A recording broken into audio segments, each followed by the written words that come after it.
I'm Dean Newland, and welcome to Leadovation. Reimagine, facilitate, flourish. This podcast is dedicated to the art and science of innovative leadership. Through insightful interviews with industry experts, I bring you cutting-edge strategies and experiences of innovative leadership, helping you think differently, act strategically, and achieve remarkable results. Join me as I provide insights and tools that empower you to make smarter decisions, forge meaningful relationships. Welcome to Leadovation. I always try to leave every conversation having that person feeling more uplifted than when we started. Well, on the next Business of Intuition interview, I actually felt that way myself. This particular gentleman just was quite fascinating and was able to create a space between the two of us, even over Zoom, whereby I got more grounded in myself and started to tap into my highest and best. And we really just had a very uplifting conversation. I feel great as a result of this chat. It was a great gift that he gave me today. And his name is Coach JV John Vasquez. And I'm just going to read his bio because it really says everything that needs to be said. Coach JV woke from an attempted suicide on December 18, 2006, to a book called The Secret. And from that day forth, the next 15 years of his life would never be the same. After his attempted suicide, JV pursued a bachelor's degree and graduated from CBA Executive Banking School and soon scaled himself to the vice president role at a large bank. And after years of dedication to the corporation, he went through another kind of spiritual awakening and started to see the system for what it was, which in fact was very much broken, which he talks about in our interview. He dedicated to leave the high-paid job and created a $1 million company called 3T Warrior Academy. JV has also helped thousands of warriors break free from their jobs and start a journey of freedom and health and generational wealth. Coach JV is also the founder and operator of Freedom Asset Management Company, which specializes in scaling businesses to their highest potential, and co-founded a company called Merlin, which is a revolutionary crypto tracker that will change the industry. Besides being the owner of 7+ companies thus far, Coach JV is the author of 2 books, a top podcast host, a social media influencer of over 1.5 million combined subscribers, and a featured powerhouse leader in multiple publications, including Yahoo Finance, Business Insider, Apple News, and News Nation USA. Today, JV remains dedicated to his family, children, and entrepreneurship while following his number one mission in the world, which is to create a positive impact on someone's life every single day. My next guest on the Business of Intuition, Coach JV John Vasquez. Well, JV, I am super excited about this conversation, and I didn't even tell you why, but here's my lead in, my friend. This is a true story. So many years ago, when I was just a lad, my wife and I think we were just married. So this was probably, late 90s. Yeah. And somewhere in our travels, we came across this manuscript. And it was written like a long time ago. And I remember it was sort of in this bound up, old sort of flabby cover. Yeah. And it was typed, you could tell it was typed on a typewriter, not like a computer, it was a typewriter. And I don't know, somehow we got it. And I remember reading and I was going like, damn, this is good stuff. We were just sort of getting our business going and coaching and transformation and so forth. Yeah. And I kind of kept thinking, this could be something. Yeah. There's some universal truths here. I think this could be something. I was like, maybe we should invest some time or money in this, or maybe we should turn it into a book, or, we were so small and we were so poor back in those days. We didn't have a lot of resources, but we just sort of kept it. Time goes on. And then all of a sudden this movie comes out called The Secret. Great. Yeah. I'm going like, holy crap. Wow. That's the manuscript. And it really was the manuscript. It was a manuscript? It was that. It was part of it was part of that overall germination of idea that came from that. And somehow we found out that we were watching this manuscript in this documentary, right? So I'm like, whoa. So it was one of those things like wish I had, right? But then you tell me and in the information that I have that you have a very special relationship Yes. with this particular set of information. So tell Yeah. our listeners your Yeah. transformation and what you're doing now, because I think we've got a lot to talk about with respect to the energy of the planet that's going Yeah. on right now, the transformation that's happening, the opportunities, the challenges economically, spiritually, how, Yeah. all of the things that we can probably spend days talking about. But tell me your story relative to The Secret. Yes. So I woke up from I say committed suicide, but attempted suicide because John Vasquez died. JV was born on December 18th, 2006. I took a mass amount of opiates. I attempted suicide, and I remember the old razor flip phones. This is in 2006. I heard this distinct ring, and I thought I was dead. I thought I took a massive amount of opiates, and kind of stumbled up to the phone, and it had mom on the front. It said mom in that little window, and I'm like, I pick up the phone. Me and my mom have a great relationship, and during that moment in time, it was really stressed because of my opiate addiction. And, there's a whole story before that. And I pick it up and she goes, I don't know what the F, my mom is a very classy lady too. She's like, I don't know what the F is going on with you, but your grandma, who I'm very spiritually connected with, she passed, but read a book called The Secret, and she feels that you should read it. And she goes, that's all I want to tell you right now. She had no idea that the phone call took me out of this self-induced coma with the opiates. And so I get in, I shouldn't have gotten in my car, but I did. I got into this, I had this H2 Hummer. My life was completely different back then. And I'm driving down the road to Barnes and Nobles. And I just kept thinking, I have to get The Secret. I have to get The Secret. I walk in there and it was really blowing up back then. And I walk in and I go to the guy and he's like, I remember the look on his face, like, what the heck? I'm like, I need The Secret. He's like, okay, like it's right there. So I grab it and I take that CD and I put it in the side of the computer. And I'm sitting there in my office. I had a bodybuilding company. It had completely been destroyed, unbeknownst to me, because my opiate addiction, everything had fallen apart. And I had all these pictures of bodybuilders up on the window and up on the walls. And I'm sitting there watching this, and I'm like, oh my God, I got everything I asked for. Everything I asked for.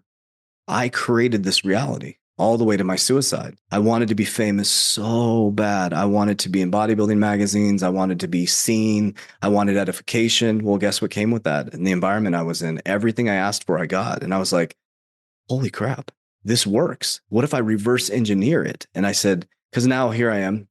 The first thought I had, thoughts become things, right when I woke up, was I can't even kill myself, right? That was my first thought. Thoughts become things, right? So here I'm sitting there and I'm like, okay, so I'm not dead.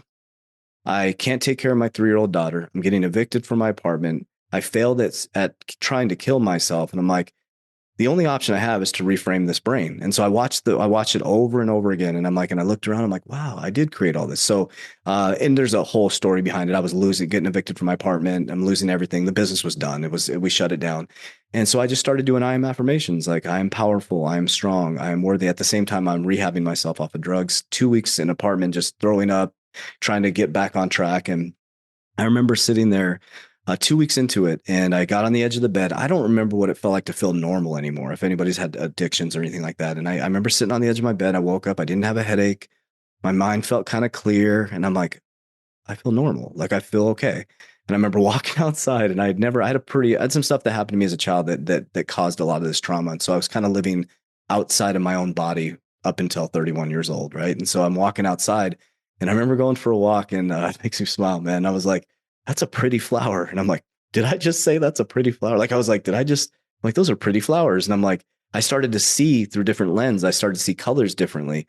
And I'm like, something's changing here. And I didn't really realize what it was. And so for the last 17 years, I've been on this journey of manifestation, subconscious mind programming. And then the whole journey has taken me through this huge spiritual walk to 17 years later. And there's been some ups and downs and waves of energy, but specifically since 2017, when I walked out of a high paid vice president job. So a Cinderella story, suicide to high paid vice president of bank, Cinderella story. But then I was miserable. I'm like, this is life. Like, I'm working for a bank. I'm miserable. I'm wearing a suit, 535i BMW. I just was addicted to the same edification. So the same thing, I ended up in the same paradigm again. And so it's just a different addiction of things and the house and the golf course and all this stuff. And so I walked out of corporate America in 2017 on this crazy journey of trying to find myself. Who is JV? Who am I?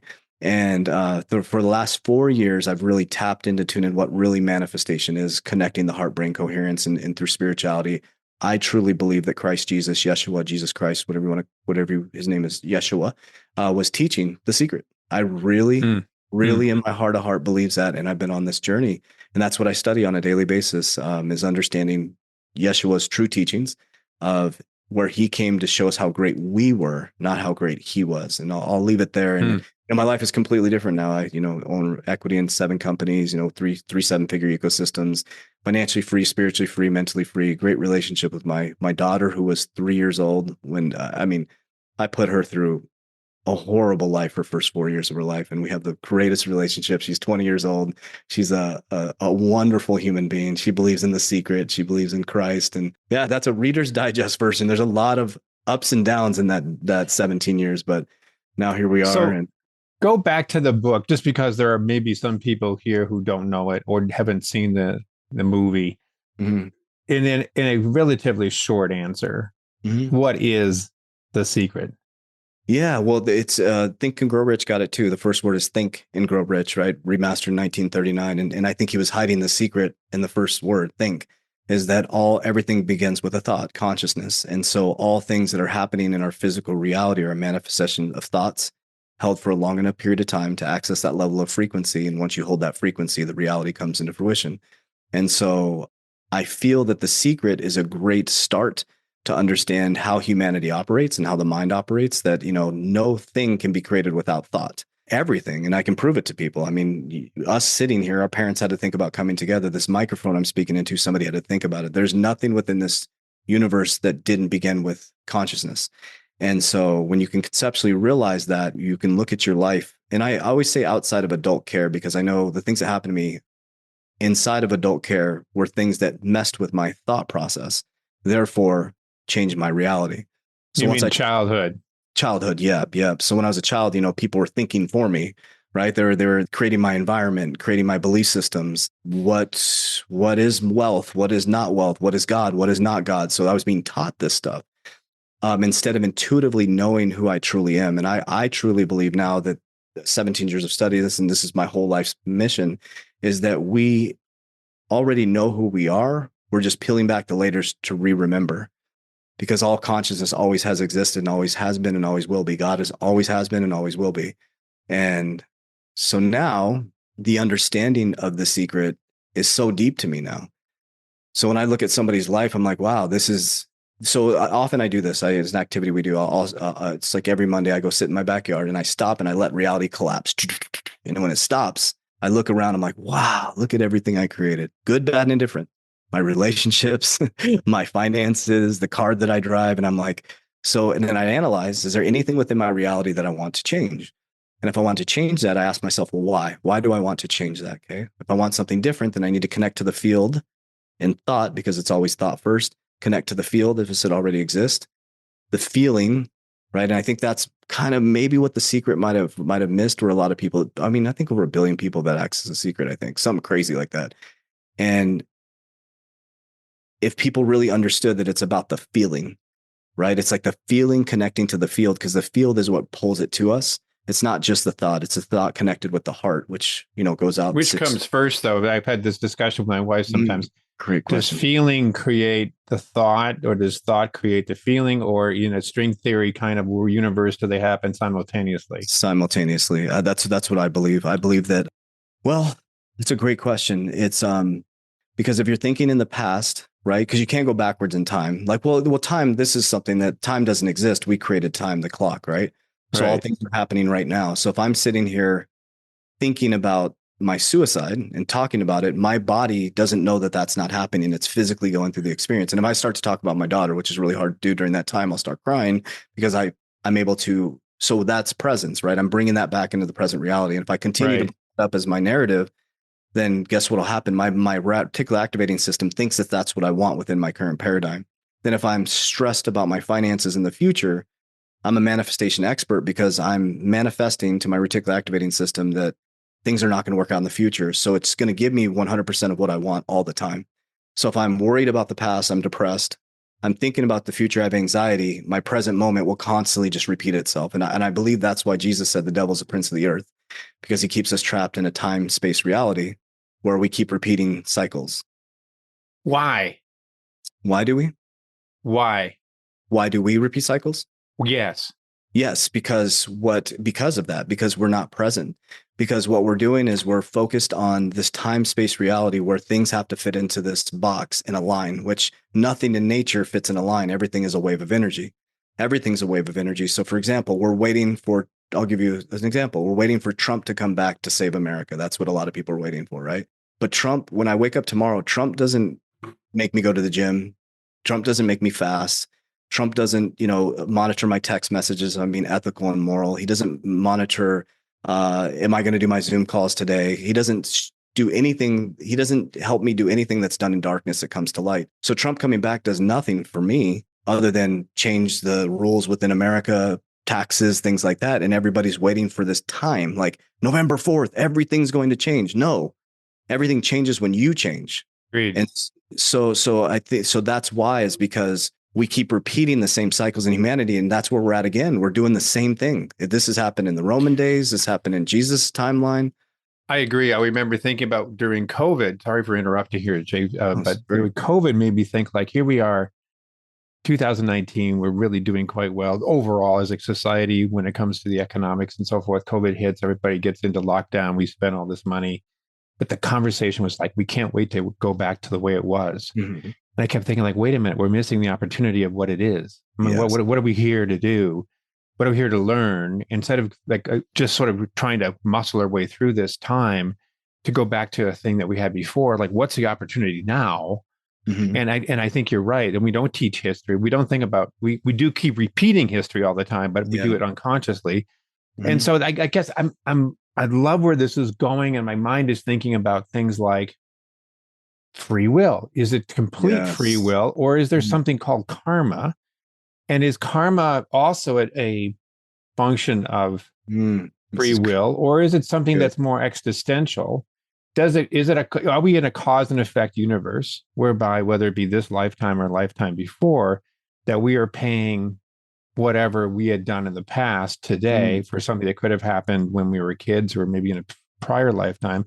My wife and I talk about this all the time, and I wonder what your thoughts are regarding, because we were, thinking very hard about this for a long time, literally thinking about it from a spiritual perspective. And we've sort of shifted our perspective now, but karma has always been one of those darn gnarly things. We think, like, is there free will? And if you go back to The Secret, one would say, absolutely, it's based on what you think, and what you think is what you bring to your life. So where do you land on that topic?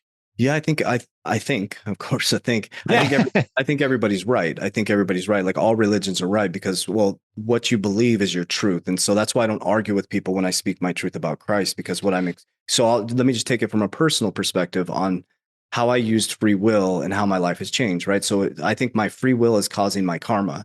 So for example, I had so much bad karma, whatever you want to call it, karmic debt before my suicide. I was taking opiates, doing very unethical. I was a very clean cut dude, got out of the military, had a leg injury that they gave me an opiate, and I was a very insecure person, and it gave me a confidence when it felt good when I took the opiate. It gave me this confidence, and went into 1 pill to 2 pills to 5 pills to 7 pills. So I did a lot of unethical things. And so that karmic debt, when I woke up from the suicide, my life was like this stock market. It was up and down and up and down. And as I've gone, if you can see, if people are listening to this, imagine like a stock market up and down. And now my life is like a blip, right? So now it's not too high, it's not too low, it's more of the middle ground, which Jesus talks about all the time. He said, take the middle ground. If your eye be single, your body will fill with light. And they talk about the right hemisphere of the brain all the time, or right in the Bible. Now, what I mean by right, this, as in being right versus left, or right versus wrong? Right versus left. Great question. Yeah. So Jesus was found in the East. Everything is in the East. You have the 7 seals. Moses went up into the right. Cast your nets to the right. There's so many different things, and I can break that down because I took The Secret and I pulled it out of the Bible. I was like, this is from the Bible. This is literally biblical text that Jesus was teaching. So I think what's happening is my free will. Just like I said, I'm not waiting for Trump to come back. I have the free will to change my life, even if Biden is president, even if I don't agree with what he's doing. Right. It doesn't change. Like, Biden doesn't come into my house and wake me up in the morning. So I have the free will. So what happened is I noticed that as I started to plant new seeds within the present moment, is that now I'm manifesting. So 4 years ago, I'm living the life that I was manifesting and planting the seeds. It wasn't in the physical reality. It was in the reality within my mind. My reticular activating system had a point of GPS, point of reference, and I had to go through the karmatic debt, or good or bad, to get to that point. Because I truly believe in my heart of hearts that all possibilities exist, and we already know the answer. We just have to transmute that darkness to light. We're a human that has a hue of light. We can only see a certain amount of light. That's why we come here in a physical body to experience. And once we turn 8 and get a conscious mind, we forget who we are.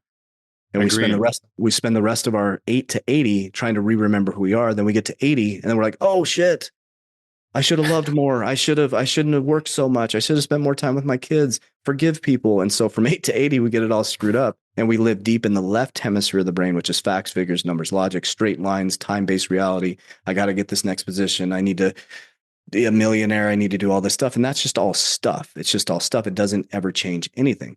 The only thing that ever will change, the only time your reality will fully change is if your personality changes. Dr. Joe Dispenza. Once you change your personality, it changes your personal reality. So for me, the only way I can explain it is I was a crackhead 17 years ago who committed suicide.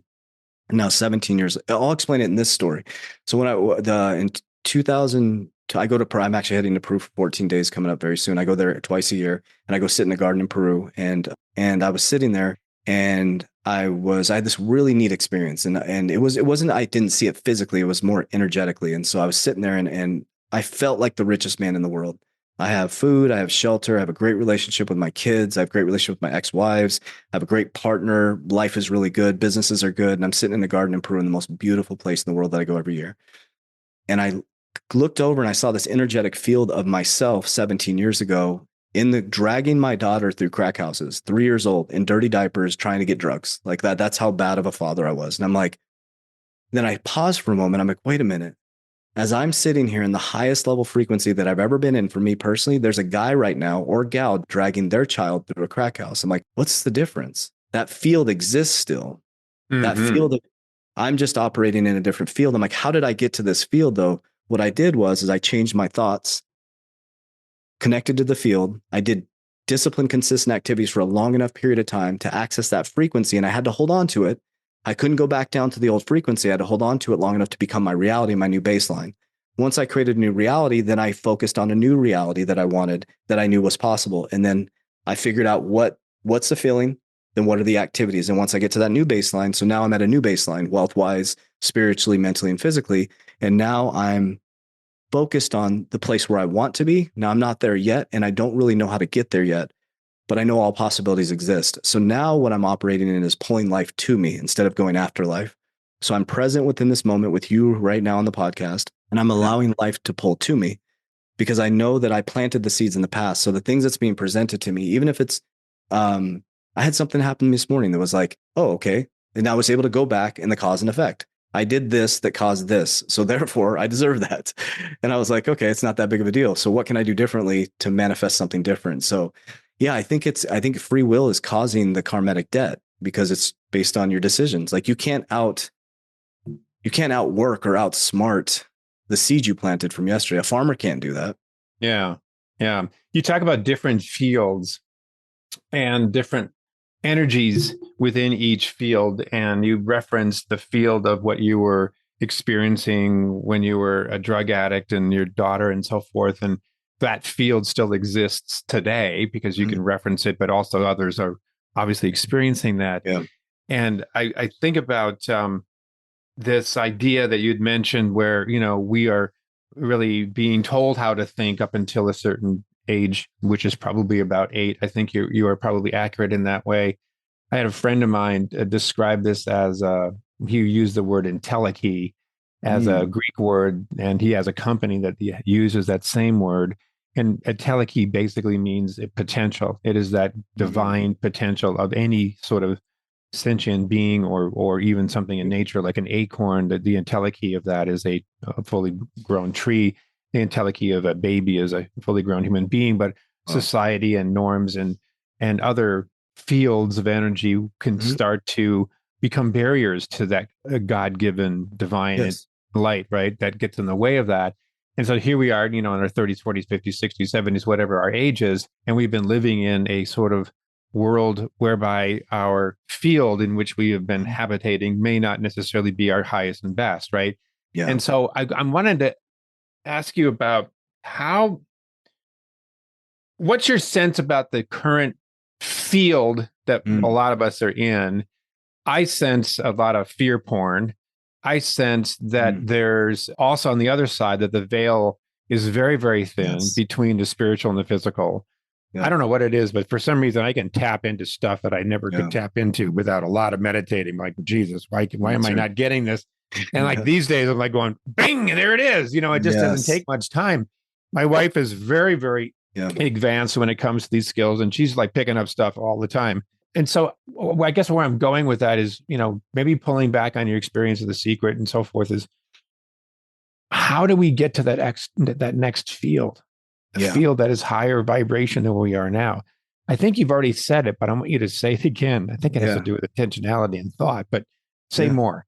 Yeah. I'll go back to Jesus coming back on a donkey, right? So it's so Jesus comes back after 18 years on a donkey with Birkenstocks on and a sheet around his body, right? So if you're my friend and if you disappear, Dean, for 18 years, I'd be like, where'd you go, Dean? Like, where have you been? Right? Nobody asked where Jesus was at for 18 years. They call it the lost years. In the Old Testament, they said he grew in wisdom with man and God. And so he comes back after 18 years, and he doesn't hang out in the churches with the glass and the guy in the robes and stuff. He goes and hangs out with crackheads like me. And he goes out into these villages, and he goes from village to village. And he gave us very clear instruction on what was happening right now. And I'll backwards engineer into 2,000 years later where we're at. And so he said, he goes from village to village. He said, if they don't listen to you, just keep moving, keep going on. He's sitting there with his 12 disciples, the 12 cranial nerves, and he's sitting there and they say, Jesus, your mother and brother outside. He said, they're not my mother and brother, therefore they do not think like me. So in that timeline, there was a separation of consciousness happening. You had the people in the robes and the glass churches, and Jesus was out in the desert preaching, this guy. And they're like, and what he did is he inverted all the teachings, right? He said, slap me on this cheek, I'll let you slap me on the other, walk a mile with me, I'll walk two with you. He inverted everything on them. And what he was doing, and he said, you sue me for my shirt, I'll give you my jacket. What he was saying is he was giving us the secret for today. He said 2,000 years in this timeline, he said a man with a pitcher would come, which is Aquarius. And that's why what you and your wife are experiencing is we're going quantum. Your thoughts now are going to be magnetized at such a deep level. I think he was in Capricorn, which is more earth industrial. And so whether people believe it or not, April 8th, the eclipse that just happened shifted everything. It shifted the religious people say it's the rapture, right? People are in a field. One person goes up, one person comes down. It's not a physical. Christ never said he was come back in the physical. It's Christ, Chrism, Christmas, Christos. It's a consciousness level that we're all experiencing. So people who are tapped in and tuned into the secret are starting to manifest really fast now. I smiled when you said that because my manifestation is like that now. I can think of something, think of somebody, and they'll call me. And I'm like, whoa, holy cow, because the veil is gotten really thin. And so now what you're seeing, think about what's happening with it. And we can measure this. So if people are like, well, this is woo-woo, well, let's measure this. So what's happening in 2024? P. Diddy's getting exposed. All these actors are getting exposed. Pastors are getting exposed. There's all kinds of stuff that's coming to light, right? All this stuff is coming to light. People are starting to not trust their structures, the system and structure and process. And the Aquarius is coming, which is quantum, right? And so how do you escape the matrix? Just like Neo, the matrix, the neocortex, he was the cause of the agents, that he was causing all of that. He was the cause and effect. And so people are starting to realize that, wait a minute, when you push society so far where they lose all trust, the only thing left is you. That's it. The only thing left is you. That's what I discovered 4 years ago. I was sitting in Peru. I'm like, oh my God, it's me. Like nobody's doing anything to me. Like nobody's hurting my feelings. I'm letting them hurt my feelings. I can only control my thoughts, my actions, my behaviors, and my emotions, right? So that's what God gave us. And we're the only living organism that pays bills. We're one of the only living organisms that has this conscious mind where we can actually create. A dog just exists. Dog backwards is God, right? A dog is present. It's just here. It exists. It's happy. It's joyful. When there's no time. If the person leaves the house, they think it could be they can come back 8 hours later. It could be a minute to them, right? They're just as excited if you walk out of the door and come back in 30 seconds as they are 8 hours because they don't understand time. So now we have this time-based reality. We're conscious beings. God's like, oh my gosh, I'm just going to give them free will to figure this out, right? And then there's, I don't know if I'm going too far with this, but no, keep going. That's all right. So the thing that I had just recently, so I work with a spiritual coach, and I'm just really, really trying to understand this. And I'm realizing the more I try to understand it, I don't know anything. And the more I realize I don't know anything, it becomes more exciting because I realize that there's really nothing to figure out.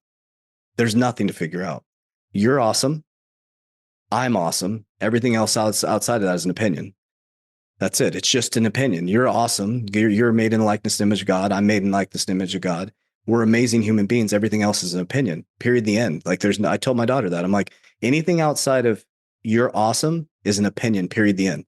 So we can go up to the forest and we'll stand in that spot that I told her that, and we can sit there and say, if any boyfriend tells you you're this or that, we come here and you stand here and say, period. The end. I'm awesome. Anything outside of that is an opinion, and it's not God. Right. So, but what if I asked my coach, because I've been trying to figure all this out, and I'm realizing I won't be able to. And I said, we're out in the forest, deep experience. And I said, Matt, who is God, man? And he's like, he looked at me in like the deepest, he wrote a book called Psychosmos. It's pretty powerful. And he looked me in the eyes and he said, you know who God is, JV. He just like awkwardly looked me in the eyes, just kept saying, he goes, you know who God is. And he goes, let me ask you a question. Let me just going to ask you a question. He said, do you believe Jesus, Yeshua, is perfect? I said, I do. I do believe that he walked on this. I believe he's the risen king. He's Gnostic redeemer who taught us the path back to the light, and he's perfect. He said, do you believe God is perfection? I said, absolutely, 100%. He said, okay, cool. So if something is perfect, how would it know it's perfect? Yeah. And he looked at me and he goes, you know who God is. He said, what if that you were God experiencing imperfection? He goes, how would you look at humanity differently? I said, I would be humbled. Go ahead. Say the question again. He said, if you are God, so God is experiencing imperfection through us. So like God isn't, so if I saw God face to face, how would I react? I would be humbled. Right. I'd be like, oh my gosh. So when I see you, I now see God in you. It changed my life. So and there's 3 rules that I live by. Love God with all my heart's in the Bible. Love God as you love humanity, or love humanity as you love God. Love God with all your heart, right? Pull the log out of your eye before you pull the straw to others, and treat others as you want to be treated.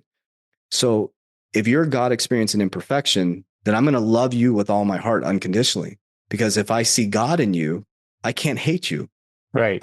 And then I can't judge you either, because what I don't like in you is what I need to work on in myself. And so what I started to understand is that the highest levels, and then we'll go into the society right now, what's happening is the highest level of frequency is authenticity, gratitude, and unconditional love. And that's power. And then there's force, right? Then force is what America's operating: greed, anger, jealousy, resentment, not enough, nothing wrong with striving, but it's striving for the wrong reasons. And that creates hyperactivity. And then eventually they're going to push us down into inactivity and depression. That's where they can control us. We as humanity need to have the courage to stand in our truth, authentically in our own truth, and start to gain reason, like ask ourselves with logic. So I logically ask myself questions like this, and it really upsets people when I talk like this, so I apologize. But when people ask me, like, I've never seen snakes come out of the sky and bite people.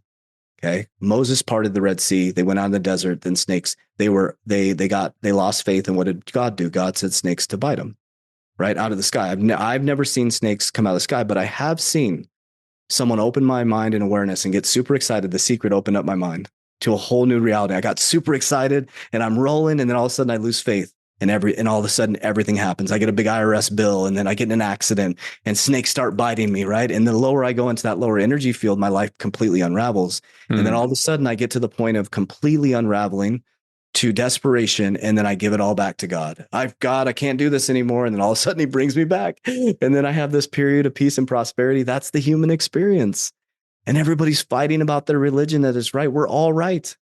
We're all battling. And so religion separated us. It didn't bring us together. It brought us to where, like, oh, Catholic, Jehovah's Witness, Church of Latter-day Saints, you're all right.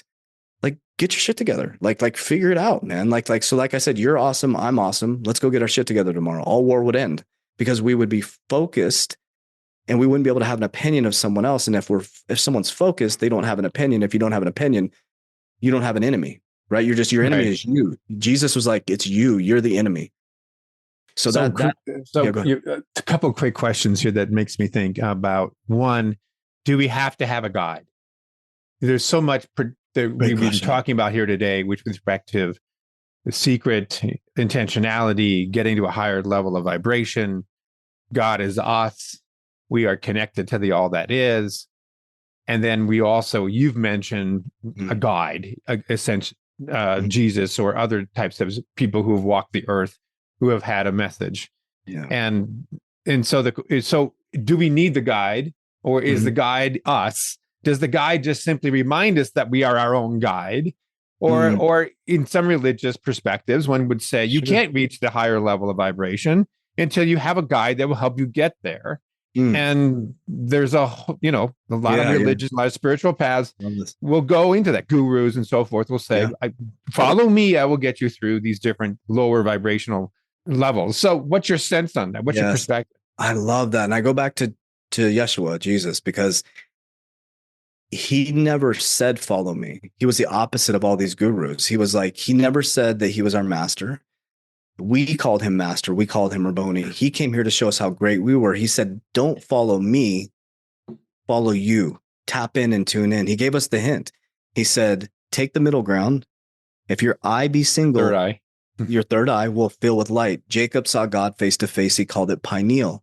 Jacob fell asleep on a rock, the sacrum, the lower energy center. He saw a ladder. There was 33 rungs in the ladder, right? On the top was God. Your spine has 33 vertebrae. Jesus died at 33 years old. He died for 3 days. You have a sacred oil that goes up and down your 33 vertebrae of your spine every 28 days called Christos. It goes to the vagus nerve, which is a cross. This is inside of you. It happens every 28 days. Hits the vagus nerve, and guess how long it dies for? The oil. 3 days. And it rises back up and it renews within your body. Christ, when he was being crucified, he said, I will tear their temples down the physical and I will raise them in the non-physical. Mary Magdalene was the first person to see him. She had a mark on her head right here, the pineal gland. So he says, if your eye be single, and he says, take no thought, opposite of the secret, right? Because when you take no thought, you will see what your dominant thoughts are. Because if you sit in silence, your mind will start racing. And if your mind starts racing and you're like, oh, I'm not going to be able to do this without Trump. I can't do this without doing my Hail Marys. I can't do this without doing this. You're right. It'll never work out. And that's why Christ went from village to village. And he said to the guy that was sitting on a mat, waiting for a fountain, waiting for Trump to come back.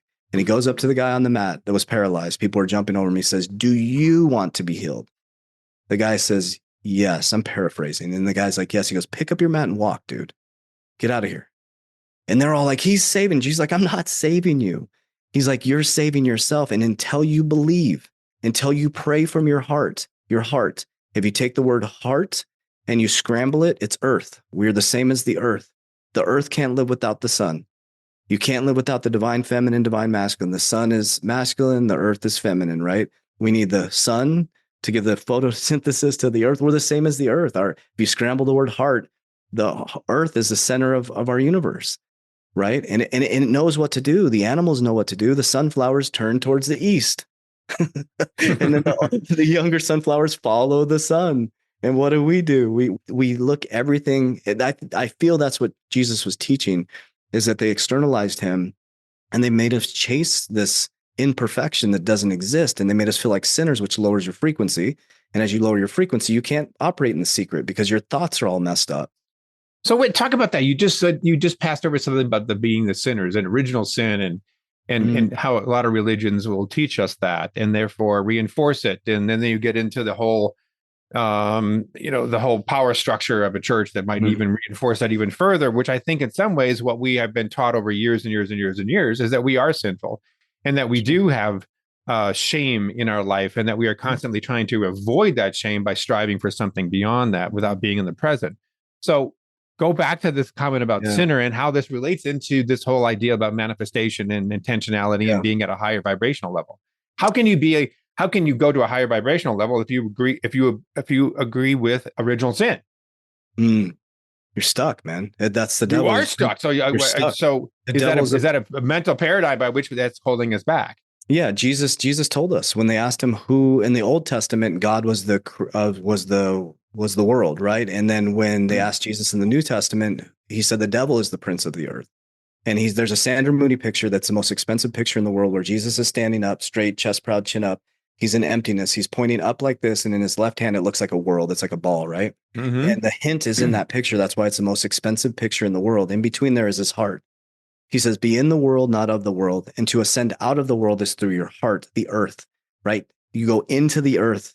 Your heart gives out 6 feet of energy, right? And so everybody's in their head. You got to get out of your head and into your heart, into the feeling, because everything is a feeling, everything is a vibration. So the secret didn't get us from here to here, right? Christ was teaching us, like, get in your heart. He's like, your heart center is where everything is at. That's where everything comes from, right? And so if you tell people, I was baptized Catholic when I was a kid, and this isn't, again, I'm not against any religion. I'm just saying my own living experience. What the belief system I have is blasphemy to people that I grew up with. Blasphemy. They're like, you're a sinner. The way you're speaking is nice, but why? I say to them, but why? And I say, why do you believe what you believe? Answer that question. Because my pastor told me. That's not good. That's not good enough for me. Right. Why do you believe what you believe? I said, I was a crackhead 17 years ago, and I'm living in the highest level frequency I've ever lived in my life. I still have problems. You're aiming for perfection. It's not possible. As a human in a physical body, it's not possible to be perfect. So that's an endless trap. If you're trying to get people in religion to be perfect, it's impossible. Jesus said it's impossible. You cannot. You come here to experience imperfection, to do the best you can to transmute that darkness into light. Now, we don't want to be this foolish grace Christian where it's like you can just a right to sin and forgive yourself. That's foolish, right? You're going to get karmic debt for that. If you're like, oh, I'm going to go cheat on my wife and then go to church and be like, oh, please forgive me. No, you have to deal with that karmic debt because that's in your soul. You're not going to you can't just go to church on Sunday and be like, oh, I'm forgiven, I'm repenting. Repenting means renewing the mind. Right. So if you went in there and you said, oh, please forgive me, and your brothers and your Christian brothers pray over you, but you didn't renew your mind, you didn't repent. Right. That's what repenting is. It's renewing the mind, the secret. It goes back to the secret again. So I could talk with you for a whole weekend on this because it's just absolutely fascinating to me. I want to ask you a final question, and then want to make sure that you let everybody know how they can follow your work and what you're all about. I keep thinking about sort of a paradox and going into some of very basic stuff, company cultures, right? Businesses. And we spend a lot of time in that. And I do think that business as a institution has a very big opportunity to transform the human experience because we spend so much time and energy and money in this area, probably more so than education, politics, and even, religious practices.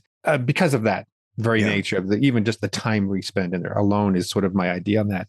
So we talk about, well, you got to create a vision statement. We have to create mission statements. We have to have goals. We have to be able to continue to think out into the future, which in many ways, I think that's a manifestation of manifesting, right? It's a company version of intentionality. Yes. What does good look like, right? Let's, and if we're really good at it, let's get the team to experience that which is not yet in reality and make it a reality in how we feel. We don't necessarily have this organization now, but let's imagine we do. And in some sense, we bring that to us through the imagination and through the feeling. So I love that. Yes. But I wonder, it's almost like a double-edged sword in some ways, because I feel like that striving and that constant grinding that we so hear about, and the work-life balance issues, and that we don't have enough resources, and we got 4 people doing the job of, one person doing the job of 4, and so like I see this, the whole drama of this light and dark, if you will. Bad analogy, but get it. It's all there, even in our companies, right? And I'm wondering what your take is on that. And maybe lastly, if you would leave us with, are there something that we can do as a practice? Yes. That one thing I could start my day with or end my day with that you would provide us as a way of saying, try this out, see what it does for you. Yes. And so those two tie in together very well. So I think I know that until, for example, until we change, until a human understands their principles, they will always be trading to. So, for example, work-life balance. You only need work-life balance if you're not balanced, right? I run 7 companies. I work a lot, and my life is very balanced. I don't work a day in my life. They say it's cliche. Everybody says that. Well, this is what it means. Like, I developed a company ecosystem where I'm with my son and daughter. I feed them dinner every single night. I'm very balanced, even running 7 companies, because I started with principles. And so if every human being would go back into a principle based on who they truly are, then they would align with the company that they're supposed to work at, which would cause them balance. What we taught everybody to do is to trade time for money, so much time they can't pay attention, go to school, get a job, get a 401k, make money so you could survive. We're the only living organism that pays bills. I'm teaching my kids to invest your money, multiply your money, so that you can live off the investment, so you can live the life you want, and take time to figure out who you are so you can do the work that gives you joy. And so, for example, within our organization, for me, I developed principles as the CEO, and then it bled into my organization for me. And this goes into what you can do right now. So for me, for business, it's integrity, honesty, and uncompromising belief in God. So if I can't measure someone's integrity or honesty, I'm not doing business with them. And if I can't talk about God and Jesus Christ, then I want nothing to do with it. In corporate America, couldn't talk about politics or religion. So I couldn't be in corporate America. I'm unemployable in corporate America. You can be whoever you want to be. My CFO is Buddhist. He can speak his truth all day. Say what you mean, just don't say it mean. So we developed our organization around that. So people were attracted to our company because that was in alignment with their principles. For me, for family, it's peace, freedom, and family structure. So if anything dips around my peace, freedom, or family structure, I don't do it. It doesn't matter. I got somebody offered me a large amount of money just recently for something. And I said, no, I have to be on a meeting at 5:00 every day. That's when I eat dinner with my kids. It's a hard no for me. And so if everybody got back to developing principles and make their decisions based on a principle model, then they would align with the company that's aligned with their principles.